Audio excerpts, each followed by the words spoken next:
world, welcome to my universe. Hey, guess what? What, dude? It's Wall Wednesday. Cool. Let's go to the post office.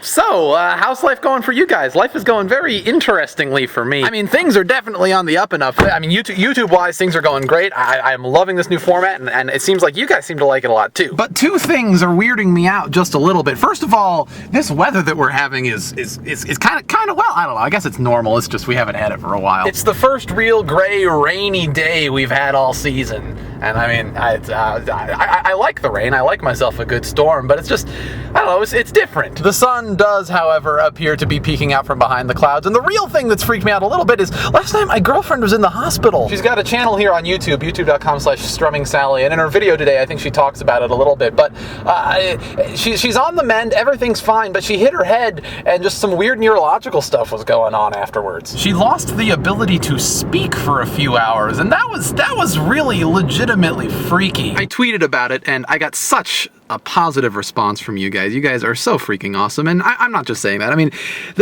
when I say that we're building a community here, I mean a lot more than just people that like watching my videos for my silly antics. Like, the fact that you thought about it and prayed about it and just whatever you did, and we're just there to support me and support her through this kind of scary situation. I mean, that means a lot to me, and I'm not just saying that, so thank you. Anyway, enough sappiness to my P.O. Box. I really don't know what to expect in terms of how much mail I'll have, because, I mean, I announced it, and I'm sure a lot of you guys sent me stuff, but sometimes it takes a while for stuff to get to the P.O. Box, so I think there's definitely going to be more than last week, but I think a week from today is going to be the real peak. Moment of truth. Dun, dun, dun.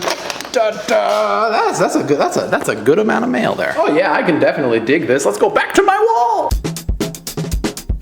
Okay, so here's the deal. I got a lot of stuff this week, and I can only assume that I'm going to continue to get more and more and more stuff as we move on forward. In the past, when I put stuff on my wall, I featured every single thing that I got in the mail. And as much as I would love to do that right now, it's frankly just not gonna be possible. So I'm going to put as much stuff on my wall as I possibly can that you guys send me. But in each Wall Wednesday video, I'm going to feature 10 things. Without further ado, here are this week's 10. Brian in California sends in this MS Paint masterpiece and a shamrock. This absolutely crazy drawing of me and my two dogs comes from Elizabeth in Denmark. This ridiculously cute felt piece of bread comes from Christy in Ohio. Nom, nom, nom, nom. I dropped it.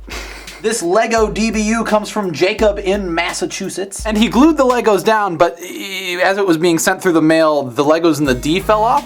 And I thought, oh, I'll just put them back down there as a D. And I eventually did, but it was a lot harder to figure out how to make a D out of these 4 Legos than you would think. Either that or I'm just stupid. This is from Daisy in Texas, who is very proud of the fact that she is 6 feet tall, and apparently, according to her speech bubbles, we are BFFs now. This right here is from Maddie in Pennsylvania. This incredible illustration comes from Trini, I hope I'm saying that right, I hope I'm not butchering that too bad, from what am I saying? It comes from Trini in Georgia. Jeff in New Jersey sends this In Dan We Trust cardboard thing made out of playing cards and some extra playing cards that are quite creepily weird with clowns and elephants and things. I like them. Zach Richardson sent me this copy of a book that he wrote, and wow, look at that. You can see the reflection of the camera in the book. Crazy! And this is not going to go on my wall immediately because I want to read it. And finally, and I'm not exactly sure if I'm going to be able to put any of this stuff actually on my wall, but I want to talk about it, from the Traveling Camera Club, we have a jar of Marmite, which I've heard of before and it sounds disgusting, so I need to try it. Some fruit pastilles, I don't know how to pronounce that, and some Smarties, but not the kind of Smarties from the US. Oh, and we have a camera. And I'm not 100% sure how it's supposed to work. I need to read through the letter a little bit more carefully, but I think I'm supposed to take like 3 pictures and then mail this camera to someone else, so I mean, alright, I'm cool with that, whatever. Here's picture number 1. So here's a shot of my wall before, and here it is after. If you have something you want me to put on my wall some week, please send it to Dan Brown, P.O. Box 67054, Lincoln, Nebraska 68506. And if that was too fast for you, all of that information is in the doobly-doo. And until next time, I'm Dan Brown, and I'm out of breath. If you like what you just saw, if Dan put you in a state of awe, subscribe to him and click the orange button. It really means something. If you do that, that'd be really cool.